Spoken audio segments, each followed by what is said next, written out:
Hi everybody, happy Saturday. Today I'm going to do another recipe and I'm going to do copycat Piccadilly's Carrot Soufflé that we love to eat when we go to Piccadilly's. I'm actually going to make it because I'm going to make it for Easter this year. So I want to go ahead and try it out before I make it for the family, and I'm going to go ahead and try it out on this video. It looks pretty easy. It's got it's not that many ingredients. So right now I have my carrots are boiling. It starts off with 3.5 pounds of carrots, and I got the long carrots. You peel them and you chop the ends off, and you put them in the water whole, and then you put the water. And then I just put the faucet on and filled it to where it was above the carrots, and it's been cooking for about 45 minutes right now. They've been cooking, and I have them on a medium heat with a lid on them to kind of steam them. You want them to get really, really tender because you're going to put them in a bowl and you're going to use a mixer to mix them. So I'm going to let them go just a few more minutes, but I'm going to go ahead and go over the ingredients right now with you to start.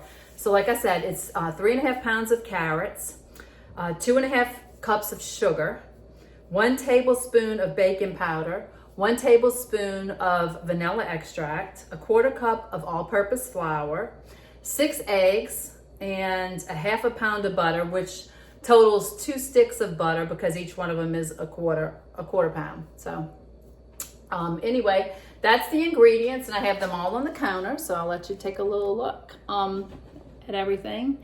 And I have my bowl and my mixer. I do have one of those fancy mixing bowls that you keep on the counter. I'm not using that. I'm using my hand mixer.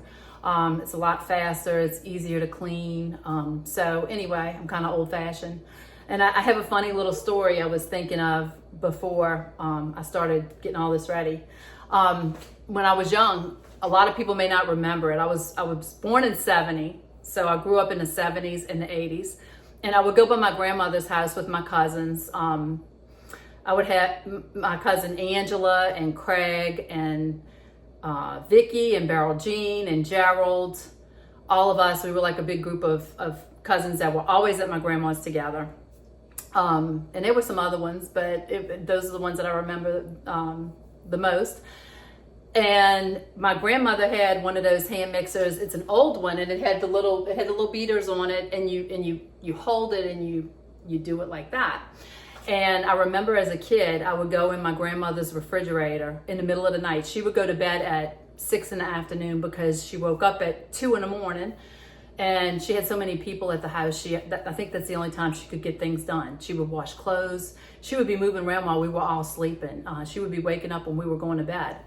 And anyway, around, when we were hanging out over there as children, I remember getting stuff out of her refrigerator. My poor grandmother didn't have a whole lot, but I would take peanut butter, anything that was liquid, and put it in a big bowl, jelly, ketchup, mustard, mayonnaise, all of her condiments, and I would use that hand mixer just to make a big pile of mess and waste my grandmother's stuff. But anyway, it was just a little memory that I had. I'm glad my kids don't do that to me. But anyway, we're gonna get started in just a second. When these carrots are done, I'm gonna get started, and this should be a pretty quick video. Okay, so I have the carrots. They're all steamed. I kind of broke a couple of them in half, but the steam is still coming from them. So I'm gonna try to put this where everybody can see what I'm doing. I'm gonna get close right here, and just be patient with me because I haven't done this before. All right.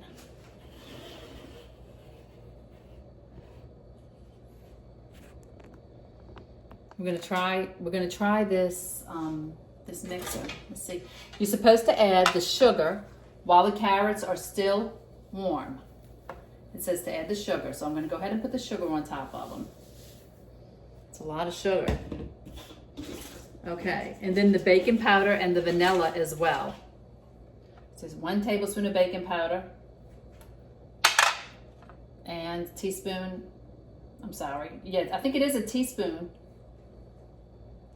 of vanilla. Tablespoon of vanilla.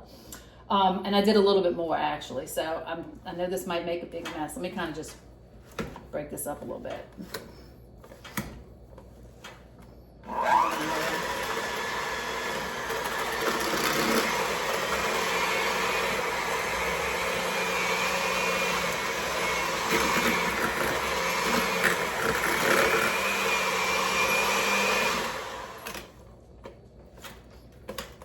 it's good that I broke it up because this is about to make a big mess.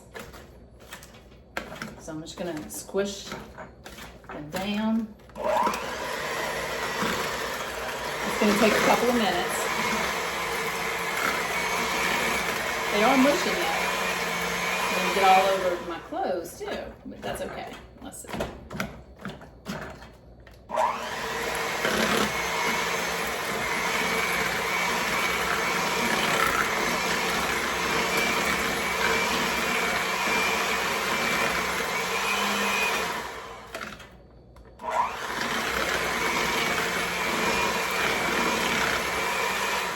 So I'm going to go ahead and turn this video off until I am done getting these carrots mixed together.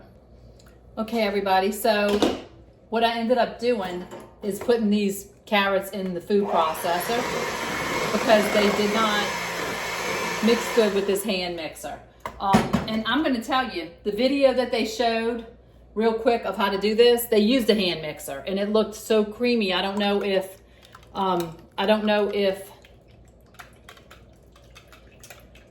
I didn't steam the carrots long enough. I steamed them for an hour, so I really don't know how much longer they could have gone. So now I'm gonna go ahead and I'm just mixing these eggs up, the 6 eggs. I don't have to add them yet, but I'm just gonna go ahead and mix them. Okay, so the next thing we're gonna add is the flour, the all-purpose flour. And I'm gonna mix that in.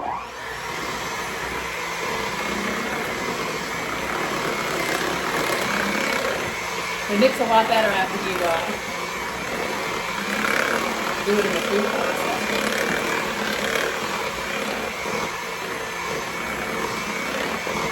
Okay, so after I mix the flour in,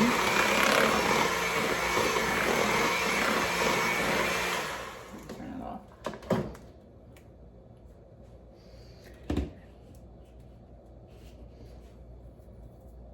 I'm gonna add my eggs.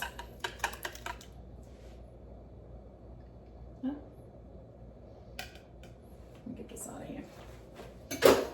Okay.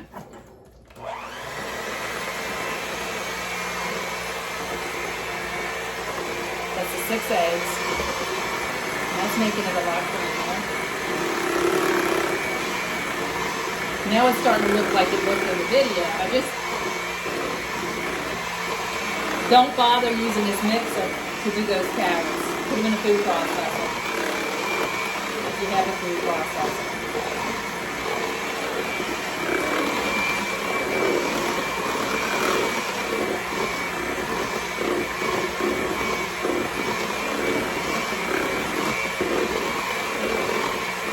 Okay, so that looks really nice. Nice and fluffy. Okay, the next thing that I'm going to do is I'm going to chop up my butter. It's already softened. So I'm going to, that's how they did it in the video. They just chopped it. I hope this mixer mixes it like it's supposed to. Let me grab a knife and just cut the butter.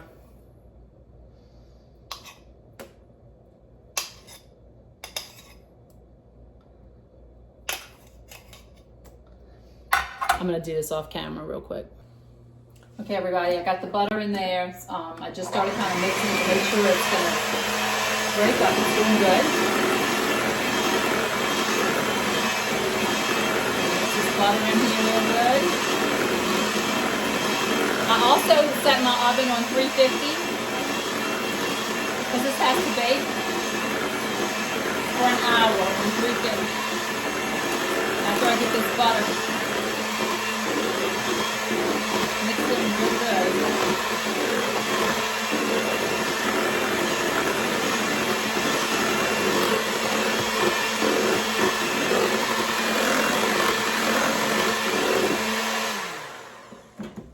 I really hope this recipe is not disappointing because I really love the carrot souffle.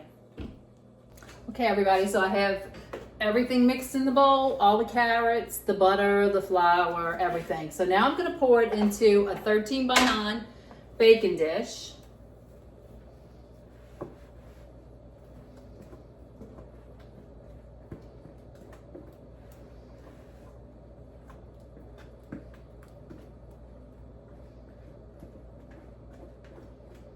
I'm excited. I hope this comes out really good. I doubt that it'll be as good as Piccadilly's, but because it's a copycat.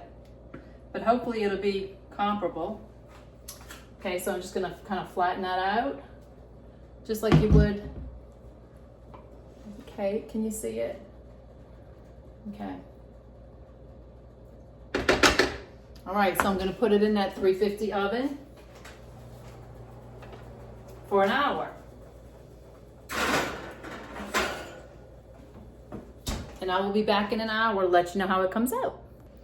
So while I'm waiting for those carrots to cook, I did not say this, but I had some, I think it's called country style pork ribs that I bought from Aldi, just a small pack. It's about 1.5 pounds of meat. It's country ribs without the bone in them. I put them in my Instant Pot with some barbecue rub, just, you know, some powdered rubs that I had. And then I put some barbecue sauce on them and I steamed them, pressure cooked them for 45 minutes. And then you let the pressure come out for 15 minutes. As a matter of fact, I might do a video on it, but I was gonna show you the finished product. It's just a small plate of ribs and they came out so good. You can kind of cut it with a spoon. I was gonna try to pick it up. I'm gonna make a big mess, but I'm gonna show you how tender they came out. Really, I don't have to do a video because I just told you what I did. So, let's see. This is one of them. And I just literally am just cutting. You can add some more barbecue sauce because I found that the barbecue sauce didn't stay on it really good in the pot, but I'm gonna put a few green onions. It's delicious and it's so tender that I am literally cutting it with a spoon.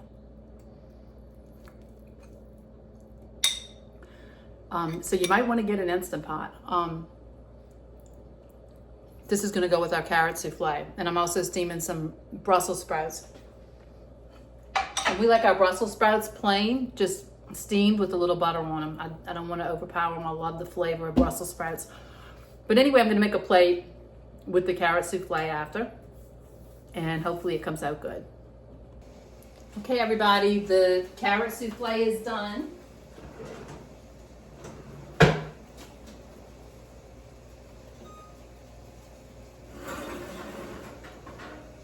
Okay, it looks really good.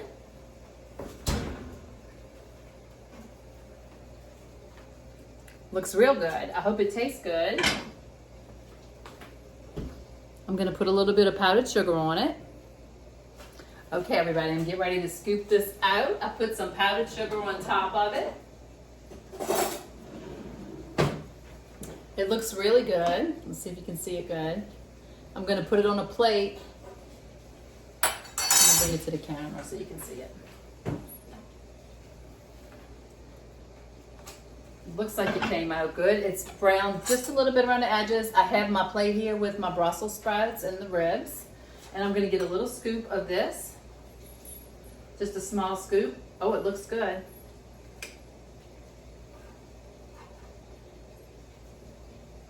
Okay, now for the moment of truth. Does it taste like Piccadilly's?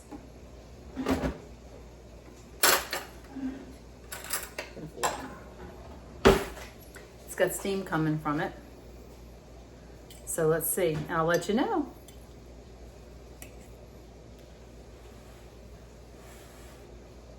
Smells good.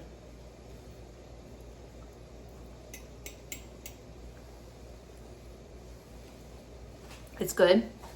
Not as good as Piccadilly's. I'm just going to tell you the truth. But it is good.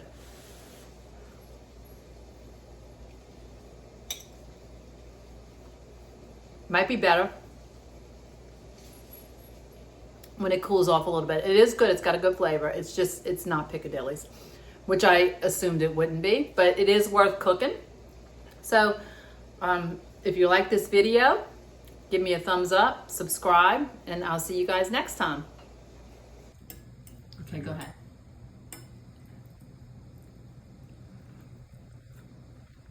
What did you want to say?